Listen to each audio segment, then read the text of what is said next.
Everybody wants to know how they can be more successful and do more deals through their sales process, all right? So today what we're going to be going over is how to be successful in real estate sales. Stay tuned. So as a wholesaler or as a real estate investor, as an agent, you get paid by more deals, the more deals you do. So everybody wants to improve their sales skills so they can do more deals. So by the end of this video, I'm going to explain exactly how you make it in sales and how you improve so you can do more deals. So on top of explaining how to make it in your sales skills and improve and do more deal flow, I'm also going to talk about what are sales skills? Why are sales skills important to doing more deals? Can you convince a seller to take a lowball offer? Can you do that? And what is the best way when talking to a seller or a buyer to negotiate so you can get the deal done? Is it convincing? Is it negotiating? What is it? We're going to go over that. So by the end of this video, you're going to know all those additional things. I'm excited, so let's hop right in.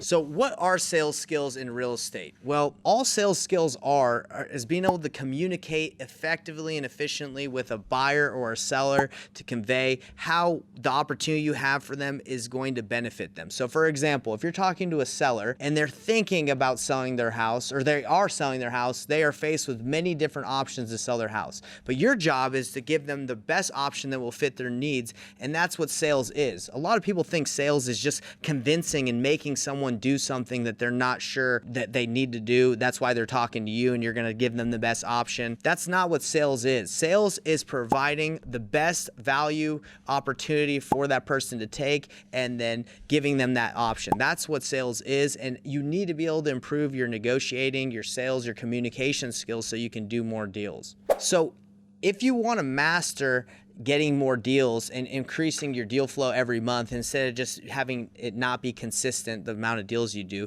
you need to master a sales process. So when I first started, I came from the door-to-door sales industry. I thought you could just, like with door-to-door sales where you knock on someone's door, you could sell them and convince them that whatever you were selling was something they needed and they needed to make a decision that day. So when I got into wholesaling real estate, I had that same mentality. I was like, oh, I'm going to go to these sellers and I'm going to say, hey, I have a great offer for you. I'm going to offer you this lowball offer, and you have 24 hours to accept it, and it's going to benefit you because it's fast, quick, cash. It's going to solve all your problems. That's how I approached wholesaling through my sales process in the beginning. I was trying to convince everyone. I was trying to convince the sellers that it made sense for them, okay? As you can probably guess, it did not work. So what sales skills really mean and what you need to do as a wholesaler, as a real estate investor, is you need to become more of a consultant. You need to be able to talk to sellers about the options they have and find out what works best for them. You're not trying to convince anyone of anything. You're trying to find out if your options that you provide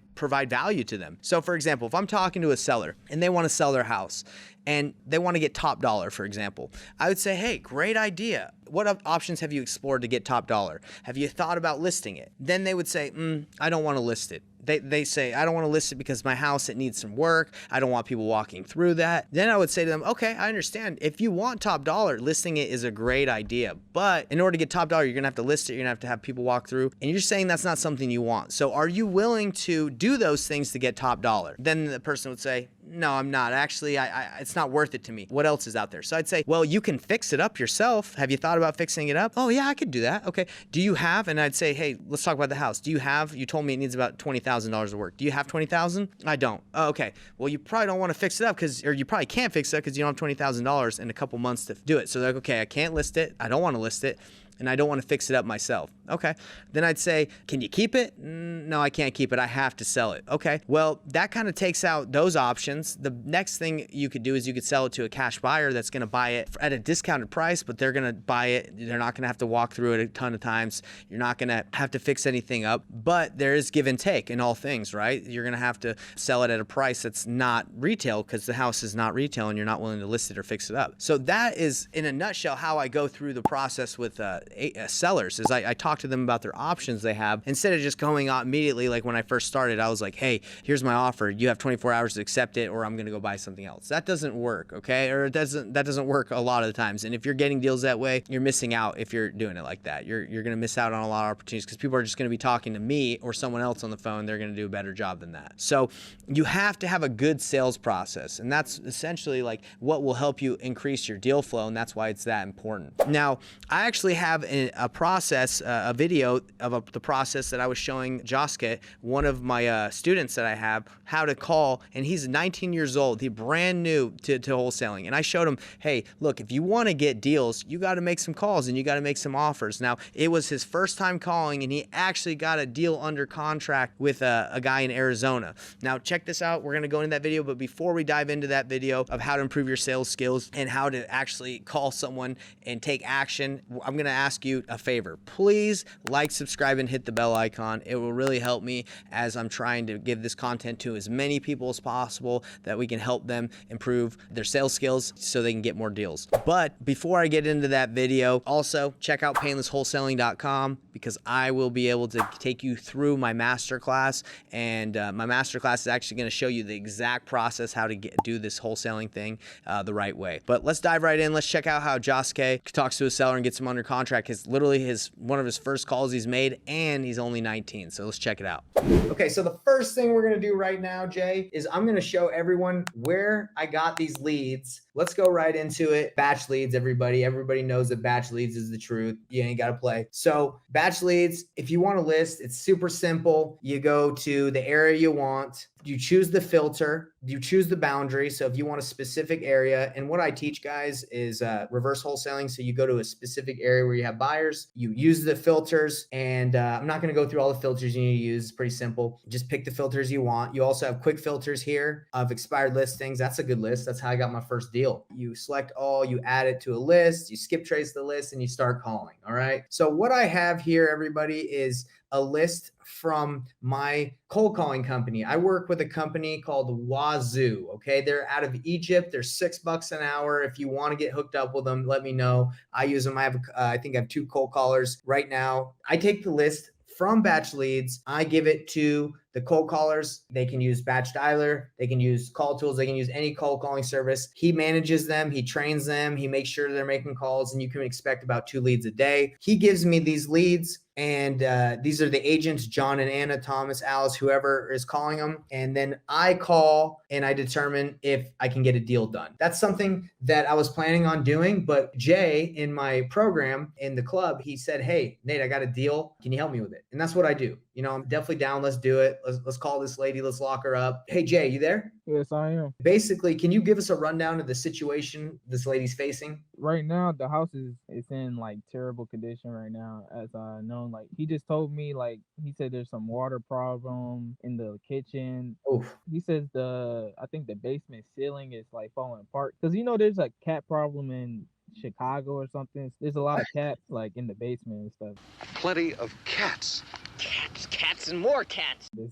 It's a cat face. Like I'm telling you, I've been down there. There's like baby cats down there. There's baby cats in the ceilings. I don't know how they get up there. What? Like, bro, I had no idea there was a big cat problem in Chicago right now. Is that for real? Yeah, it is. It's like I think they like said something about it in like 2021 or 2020, but it's a lot of cats like walking around the streets, stray That's cats. wild. But bro, we all know cats, they're fierce and they can survive, bro. I watched something on Discovery Channel that said like if the humans were to go away, cats would be like the dominant species because they can just like survive and hunt and do all that stuff. Yeah, That's probably what's happening right there in Chicago, huh? Yeah, so she got a few broken doors. I'm not sure about like exactly what needs to get fixed, but I know there's a lot of problems to the house. At this point, she's like willing to go down on the price to sell it because she just need to get out of there. Like they're already packed up, they're ready to leave. Like I just talked to her grandson. They was like, yeah, they was like nobody's in the door right now. Like nobody's in the rooms. They're all packed up. They're trying to. Cats have taken over the house.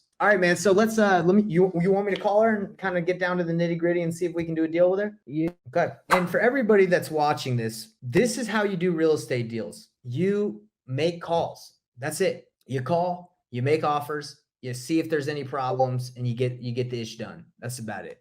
All right, let's do this, man. So let's give this lady a call. And again, this call is about how to find wholesale leads to do deals. Well, let's talk about how you found this one, Jay. How did you find this opportunity? I think about like 2 months ago, I had called my friend and we were just talking and stuff. He was like, yeah, I need to find a apartment soon or something. He said his grandma was trying to sell the house. I wasn't really into wholesaling at the time. I heard about it, but like a month later, like I'll say beginning of November, I started getting into it. Remember that he said something because he was telling me about it. We've been talking for like the past few weeks. He was telling me about like, oh yeah, like he need to find a place or something because his grandma's trying to move. So I was like, maybe I could try to help, and that's how I kind of like got the opportunity to like get his number. Because at first he wasn't really sure because I'm new to this, so they wasn't really sure if I can do it. They don't want nobody to like fuck them over. That's Yeah, my yeah. fault, but like I ain't mean to curse. I ain't mean. You're good, man. Yeah, No, no, I hear you. It's true. So, but yeah, you told me that you're 19 and you maybe feel like they might be think you're too young. You got to change that mindset. It's okay. I know you got what it takes. You just got to be like, man, I can do any deal. I can do anything. So it's not that you're too young. You just need a little bit of guidance, and that's let's do it. You're gonna be able to be doing deals in the next couple of weeks. I promise you, bro. yeah. All right, everybody. So this lead did not come from batch leads, but if we can find out more information about the situation using batch leads, okay? So let's go right into it. Let's see what information we can find out from batch leads. And Jay, you remember this? We did this the other day. Yeah, we did. We found out a little bit of information on this situation. So we're going to put in the address. So what I found out, guys, is that the seller, according to this, has a mortgage on the property still. She has a little bit of equity, according to this. Estimated value is 170. It believes it has, 48,000. So the mortgage is about 122. Okay. And she canceled a listing that she had at 1107. So last month, it was just November, but last month she canceled the listing at 165. You know why? Because she couldn't sell it. No one was buying the house. So all this information I've been able to find out like that from batch leads. I know that she can't go lower than 122 or she'll owe money to the bank. But let's give the seller a call. Let's try to get her on the phone and let's see if we can work something out. And it's all about getting people on the phone and just asking them how you can help them. That's it. Have conversations. So that's what we're going to do. Let's give her a call. And according to this, her name's Sheila. Thank you, batch leads. Hello? Hi, Sheila. How are you? Okay. Hey, Sheila, my name's Nathan. I've got your information from one of my business partners about your property that's for sale. Do you have a couple minutes to talk? Well, actually, I'm not selling it right now. I'm gonna probably put it back on the market. Yeah, of course. So you're going to list it again? Is that right? Yeah. I saw that it was listed. How come you took it down? Some repairs I want to take care of. Well, hey, I'm a cash buyer. I buy properties for cash, and it would require that you wouldn't have to do any work to the house. I would actually take care of everything for you. I could just buy it. Is that something you'd be interested in? Is if I could just make you an offer and buy it right now? Well, I can't say you make me an offer. It definitely has to be over what I owe because I have a mortgage on it. What do you owe on the mortgage? I believe it's 135. 135,000. Okay. So I'm on a software program right now called Batch Leads. I don't know if you've ever heard of Batch Leads, but it lets me know what you owe. Okay. Well, it's like an estimate. It says that you might owe around 122. Does that sound about right? Or do you feel like you owe a little bit more than 122? I feel I might need owe a little bit more. Okay. Are you behind on the mortgage at all? No. So it might be maybe some other things that I'm not able to see on the records. But anyway, I'm assuming when you had this listed on the MLS, you probably got a lot of offers that were probably lower than your mortgage, right? No. Oh, you I did? haven't gotten any offers. I didn't get really any offers, I did get some feedback, but I didn't get any offers. No offer. No one made you an offer, huh? That's frustrating. Oh. I'm sure you just wanted someone to make you an offer, huh? Like, just give me an offer. Yeah, at the time, yes. But I've decided what I'll do is take care of a couple other things that may attract other, buyers. Okay. And who knows, I may be able to relist it at a higher amount. I don't know. Okay. Well, let me ask you this. If I were able to just buy it right now and get it done where you didn't have to put any money or time into it, what would you sell it for as is? I had it listed for, I think it was 165, I think. Yeah, I saw that, 165. 600 around here. Yeah.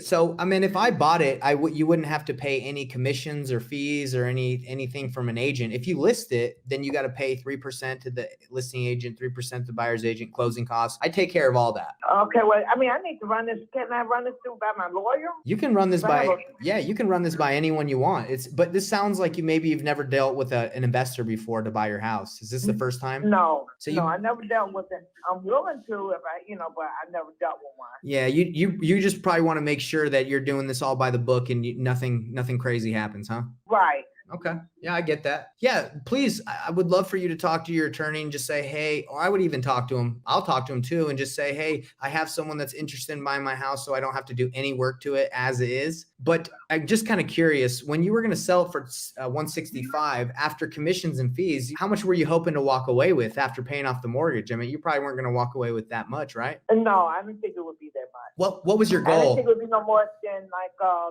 maybe 20 grand. Yeah, I mean, after fees and commissions, it probably sneak up on you. You probably have to pay a little bit more, Mm-hmm. You know how those agents are. Yeah. Always trying to get their commission. Look, what do you think we should do from here? I would love to, maybe work with you a little bit more, see what I can do to buy the house. Would you rather talk to your attorney first and then we can call? Yes, I would definitely like to do that. Okay. Because my thing is, I just don't want you to put any money into the house if I'm going to buy it and then have to fix it up anyway. I just don't want you to waste your money. Oh, I understand what you're saying.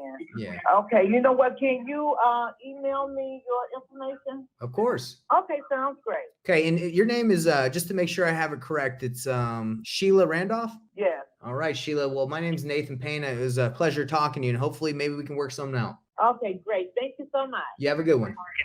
All right, you too. Yeah, Bye-bye. Bye. All right. That was it. What'd you think, Jay? I mean, it's something I kind of expected because he did tell me she was kind of stubborn. She doesn't really know what investors are. She might think this might be a little shady. Yeah, I mean, she's just older, so she don't really know. She don't know that much. And honestly, if I lived in Chicago, maybe going to see her would probably be better. That's why like nationwide is okay. But if you're going to be able to do deals in your own backyard, it's always better because I could shake her hand, say she could see that I'm a normal guy and she'd probably feel a lot more comfortable. If you like that information and you want to learn more, go to painlesswholesaling.com to register for my live masterclass I'm doing so I can teach you exactly how to do this step by step.